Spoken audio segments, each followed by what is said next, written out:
Hello दोस्तों, मैं सुनील कुमार आचार्य फिर महर्षि गौतम ऑनलाइन कक्षाओं में आप लोगों का हार्दिक स्वागत और अभिनंदन करता हूं। आज जैसा कि अपन ने कहा था कि अब अपन आवेशों के बारे में कुछ आगे पढ़ेंगे। लास्ट टाइम अपन ने पढ़ा था कि बेंजामिन और फ्रैंकलिन ने बेंजामिन फ्रैंकलिन जो साइंटिस्ट था उसने अपना एक एक्सपेरिमेंट किया था।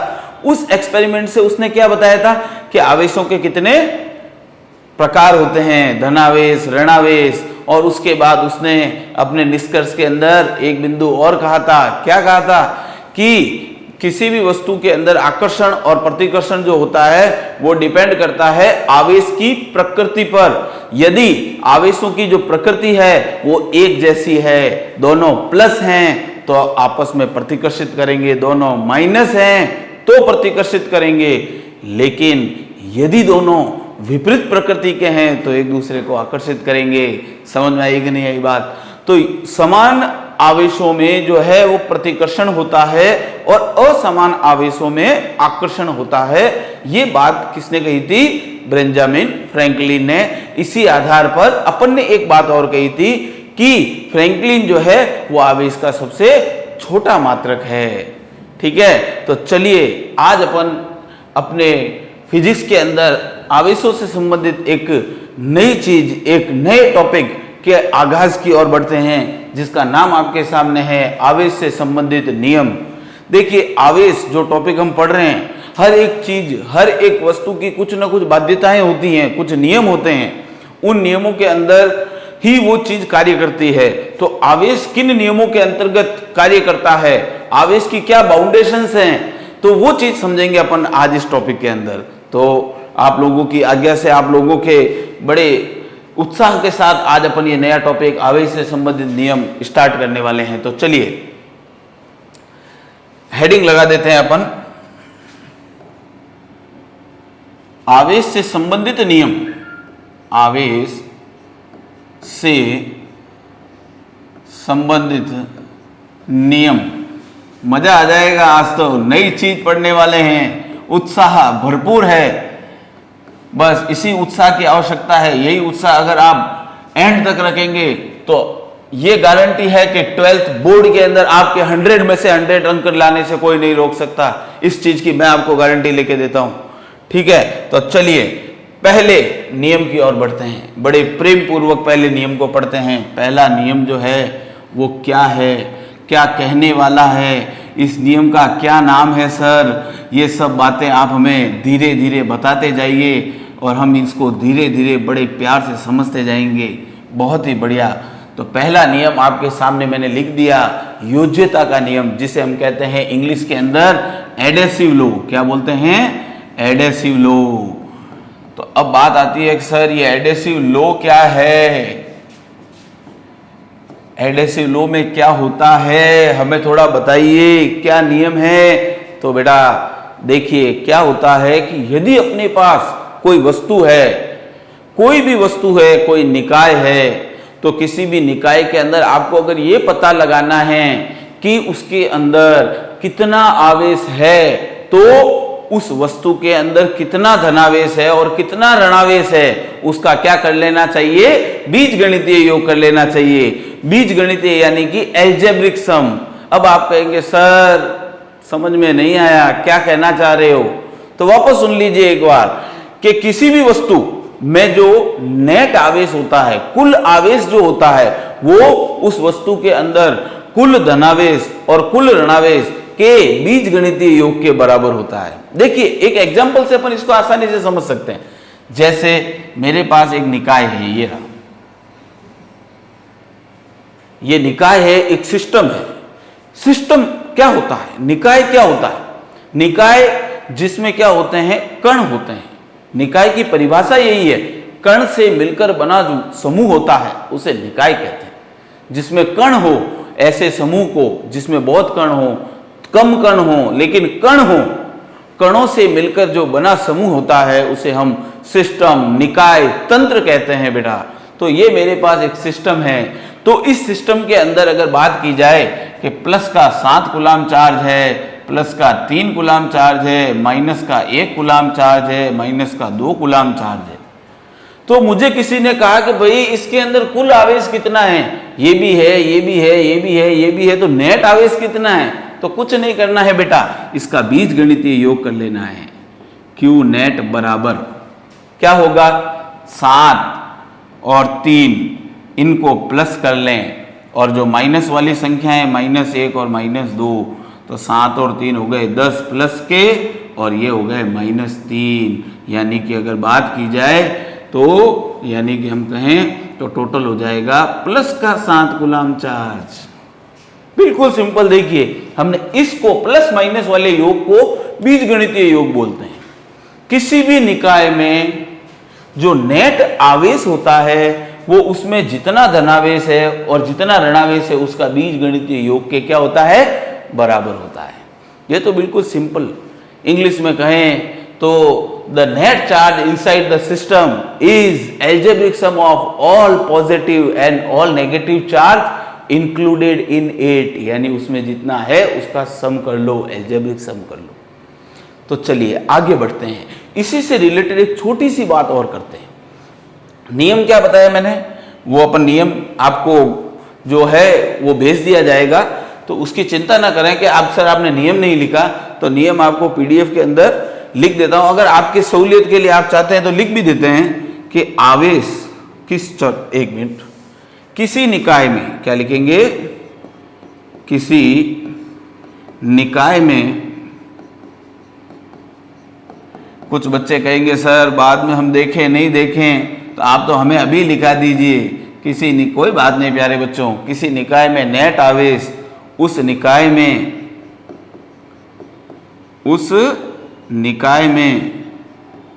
कुल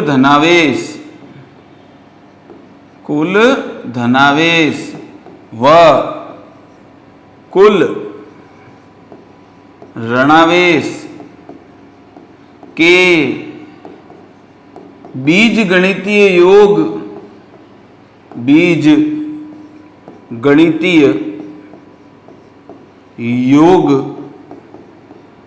के बराबर होता है।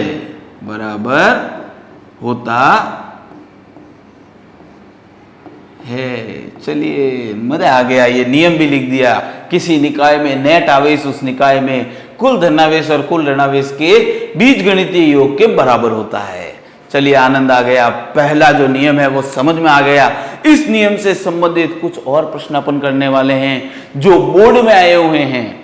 क्या आप सोचते हैं बोर्ड वाले आपको इतना सिंपल क्वेश्चन देंगे? तो भूल जाइए, ऐसा क्वेश्चन नहीं आएगा। थोड़ा ऐसा क्वेश्चन आएगा जिसमें आप थोड़ा फंसे, लेकिन आप हमारे साथ जुड़े हैं, आचार्य जी के साथ महर्षि गौतम के ऑनलाइन मंच पे जुड़े हैं, तो आपको इस चीज की तो बिल्कुल दुविधा नहीं होगी। चलिए आगे बढ़ते हैं। देखिए नेक्स्ट, ये मेरे पास एक गोला है, देखते जाइएगा, और मेरे पास एक गोला और है। चलिए ये रहा। इस गोले का नाम जो है वो अपन दे देते हैं ए। अंदर वाले गोले का जो नाम है वो हम दे देते हैं बी। इसमें निकाय के अंदर चार्ज है +3, -2, -1, और बाहर वाले में है -1 +2 कूलाम। इस तरह से आपको ये चित्र दे रखा है। अब आपको कहा है कि दिए गए चित्र में, क्वेश्चन क्या है आपका, यहां लिख देते हैं कि ये एक क्वेश्चन है। तो आपको क्वेश्चन में क्या कहा गया है कि दिए गए चित्र में गोले ए व गोले बी में जो नेट आवेश है उसका मान बताइए। तो बताइए कैसे बताएंगे? तो सबसे पहले अपन बी गोले को ले लेते हैं। ये तो छोटा सा है, बेचारा अंदर है, तो छोटे का नंबर पहले आता है घर में, उसी प्रकार इस गोले का नंबर पहले लगा देते हैं। गोले बी में नेट आवेश ऐसे लिखना है, तब आपको एग्जामिनर कहेगा वेरी गुड, क्या लिखा है आपने? आप जरूर आचार्य जी से पढ़े हुए हैं, बहुत अच्छे, शाबाश। चलिए देखिए, गोले बी के अंदर नेट आवेश को लिख देना क्यू बी। बी के अंदर आपके पास आवेश कितना है? प्लस का ये है और ये है, तो सबको जोड़ लीजिए। तो +3 -2 -1 यानी कि +3 -3 +3 और -3 को करेंगे तो आ जाएगा 0, यानी कि बी गोले के अंदर तो कोई चार्ज है ही नहीं, बी गोले में कोई आवेश नहीं है, नेट आवेश जो है वो शून्य है। चलिए ये बात तो आ गई समझ में। अब बात करते हैं ए गोले की, तो गोले लिखेंगे, गोले ए में नेट आवेश, नेट आवेश, तो गोले ए में नेट आवेश कैसे निकालेंगे प्यारे बच्चों, तो लिखना ए गोला। अब एक चीज ध्यान रखना, अब आप कहोगे कि सर +2 और -1 तो प्लस का 1 होगा, नहीं बेटा, ये भी गिना जाएगा क्योंकि ए तंत्र का ये भी एक हिस्सा है, ए तंत्र का ये भी क्या है, एक हिस्सा है। तो हम सबको लिखेंगे +3 -2 -1, ये तो अंदर वाले, और बाहर वाले हो गया -1 +2, तो टोटल कितना हो गया, प्लस का तो हो गया 5, माइनस का हो गया 4, यानी नेट कूलाम आ गया +1 कूलाम। अब आप कहेंगे सर आया तो 1 कूलाम ही है, तो ये इसलिए आया बेटा क्योंकि अंदर चार्ज की वैल्यू हमारी 0 आ रही है। अगर अंदर सोचिए कि अगर ये 1 नहीं होता तो कितना आता, 3 में से 2 गया, 1 आता, बाहर वाले में भी 1 आता, तो टोटल ए के अंदर आंसर 2 आता। कितना आता, 2 आता। सोच के देखिए, ये तो हमारा क्वेश्चन है। चलिए इस पेज को मैं अब आगे ले जा रहा हूं। ये क्वेश्चन अगर इस तरह का होता, एक गोला ये है, एक गोला ये है, ये मान लीजिए आपका बी गोला है, ये ए गोला है, इसमें +2 +3 और -1 कूलाम, और बाहर है -2 +3 +2। ठीक है, तो अब आप देखिए कि जो नेट आवेश है वो बी गोले में कितना है, 2 और 3 कितने हुए, 5, 5 में से 1 गया, तो बी गोले का आंसर कितना आएगा, 2 + 3 -1, यानी कि 4 कूलाम। ए गोले के अंदर, तो ए गोले के लिए सबको ऐड करना है, ये भी और ये भी, तो 2 + 3 -1 -2 +3 +2, तो कितना हुआ, 3 2 5, 3 2 5, 5 और 5 10, 10 में से ये गए, पीछे कितने बचेंगे, 3, 10 में से 3 गएंगे, पीछे बचेंगे 7 कूलाम प्लस के, प्लस का 7 कूलाम है ए गोले में। अब आप कहेंगे सर ए गोले के बाहर वाले काउंट करो, तो 3 और 2 5, 5 में से 2 गए तो 3, तो क्या 3 आंसर सही होता, नहीं होता। इसीलिए ये इस टाइप का क्वेश्चन बोर्ड में आया हुआ है 1 नंबर का। कितने नंबर का, 1 नंबर का। तो इसका मतलब हमारे बोर्ड के अंदर 1 नंबर का क्वेश्चन सॉल्व हो गया है। बोर्ड के अंदर 1 नंबर का अगर छोटा प्रश्न आ जाए तो आपको इतना ऐसे करने के बाद आपको पूरे अंक मिलेंगे, 1 नंबर आ गया साहब, बधाई हो। तो चलिए आगे बढ़ते हैं। अब बात करते हैं एक चीज की, एक प्रश्न और बोर्ड में आया हुआ है। एक चीज होती है डाइपोल, यानी कि विद्युत द्विध्रुव। क्या मैंने क्या बोला, विद्युत द्विध्रुव, लिख देते हैं यहां। अभी इसके बारे में ज्यादा नहीं पढ़ेंगे अपन, बस थोड़ा सा पढ़ेंगे विद्युत द्विध्रुव, क्योंकि मैं एक अच्छा प्रश्न कराने वाला हूं आपको जो बोर्ड में आया हुआ है। बस यहां पर आपको इतना ही समझें कि विद्युत द्विध्रुव क्या होता है, कि हाँ सर बता दीजिए। देखिए एक आवेश हमारे पास है प्लस का और एक उसी परिमाण का आवेश है माइनस का। तो ऐसा जो युग्म होता है और उनके बीच की जो लेंथ है जिसे प्रभावी लंबाई कहते हैं वो 2L है। कितनी है, ये क्यों लिखते हैं 2L, ठीक है, ये मैं आपको आगे पढ़ाऊंगा द्विध्रुव जब टॉपिक आएगा। लेकिन फिलहाल इतना सा आपको इस जगह समझना है कि द्विध्रुव क्या होता है। द्विध्रुव का मतलब एक प्लस का आवेश और एक माइनस का आवेश का जो युग्म होता है उस युग्म को विद्युत द्विध्रुव कहते हैं। कि सर कोई एग्जाम्पल देके बताइए। बिल्कुल एग्जाम्पल ये लीजिए, HCl। तो H प्लस जब टूटता है आयनित होता है तब Cl क्या होता है, माइनस। तो इस पर जितना प्लस आवेश आता है उतना ही इस पर क्या आता है, माइनस का आवेश आ जाता है। तो ये एक द्विध्रुव कहलाता है। क्या कहलाता है? द्विध्रुव।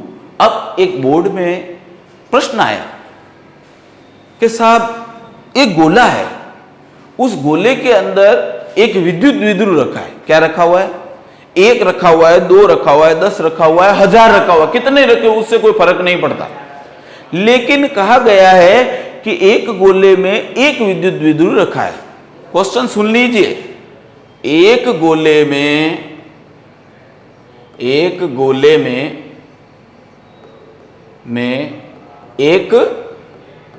द्विध्रुव रखा है, द्विध्रुव रखा है। तो गोले में नेट आवेश बताइए, नेट आवेश बताइए। अब आप कहेंगे सर ये तो बिल्कुल सिंपल है, हम ही बता देंगे। तो चलो बिल्कुल बता देंगे, आप बहुत इंटेलिजेंट बच्चे हैं, शाबाश। कईयों ने तो बोल भी दिया है मन ही मन, मैं सुन पा रहा हूं। तो उसका जो आंसर आएगा वो क्या आएगा कि एक गोला है, इसमें एक प्लस का चार्ज है Q और एक माइनस का चार्ज है माइनस Q। तो इसमें नेट आवेश कितना है? तो Q नेट बराबर प्लस Q माइनस Q बराबर 0। यानी कि यदि गोले में द्विध्रुव रखा है तो कोई आवेश नहीं है। मजा आ गया। अगर बताइए 5 द्विध्रुव होते तो भी 0, क्योंकि जितने प्लस के होते उतने ही माइनस के हो जाते, तो भी चार्ज 0 होता। यानी कि समान अगर आवेश रखे हों तो जो आवेश है वो क्या होगा? 0 होगा। ठीक है, चलिए ये था नियम। किससे? योज्यता का नियम। किसका नियम? योज्यता का नियम। बिल्कुल सिंपल नियम। उम्मीद करता हूं सभी बच्चों को अच्छे से समझ में आया होगा ये। चलिए आगे बढ़ते हैं। देखिए दूसरा नियम जो है वो है, सेकंड नियम की बात करते हैं अपन, आवेश संरक्षण का नियम। आवेश संरक्षण का नियम। देखो वस्तुओं पे जब आवेश आता है तो वस्तुओं के द्रव्यमान पर क्या प्रभाव पड़ता है? आचार्य जी आपने तो ये बात बताई ही नहीं। बताएंगे बेटा, थोड़ा सा रुककर बताएंगे, जब उसका उचित समय आएगा तब बताएंगे, जब आवेशों का क्वांटीकरण नियम आएगा तब बताएंगे, उससे पहले नहीं बताएंगे। क्योंकि जिस चीज का मजा जब लेना होता है तभी लिया जाता है। हम घर पर ऐसे ही कोई काजू की कतली नहीं खा लेते हैं। कोई शादी ब्याह का उचित समय आता है तभी उस चीज का अलग आनंद आता है। अगर हम एनी टाइम काजू की कतली खाने लग जाएं तो उसका मजा किरकिरा हो जाता है। तो काजू की कतली का इंतजार कीजिएगा। चलिए फिलहाल अपन वापस आ जाते हैं आवेशों के संरक्षण का नियम, यानी कि कंजर्वेशन लॉ ऑफ चार्ज। आवेशों के कंजर्वेशन का, संरक्षण का क्या नियम है? क्या कहता है ये? संरक्षण का मतलब क्या होता है? संरक्षण शब्द क्या कहना चाहता है? इस शब्द का क्या अर्थ होता है? संरक्षण का मतलब जो अपने आप में संरक्षित यानी कि सुरक्षित है। सुरक्षित का मतलब, जो सुरक्षित कौन होता है? जिसको कोई मार नहीं सकता, जिसको कोई जन्म नहीं दे सकता, जो अमर हो। समझ में आई बात? वो चीजें सुरक्षित है। यानी कि आवेश को न तो अपन क्या कर सकते हैं? नष्ट कर सकते हैं, न ही आवेशों को अपन क्या कर सकते हैं? उनको क्रिएट कर सकते हैं, न आवेशों को बना सकते हैं। आवेश तो इस प्रकृति में पहले से मौजूद था, है और रहेगा। हमने आवेशों को नहीं बनाया, हमने आवेशों को नहीं बनाया। नहीं, मैं आवेशों को नष्ट कर सकता हूं, उनका मर्डर नहीं कर सकता। मैं क्या कर सकता हूं? तो मैं केवल उनको ट्रांसफर कर सकता हूं। तो मैं केवल क्या कर सकता हूं? ट्रांसफर कर सकता हूं, उनको स्थानांतरित कर सकता हूं। आवेश का संरक्षण का नियम यही कहता है कि आवेशों को क्या है? आवेशों को न तो बनाया जा सकता है,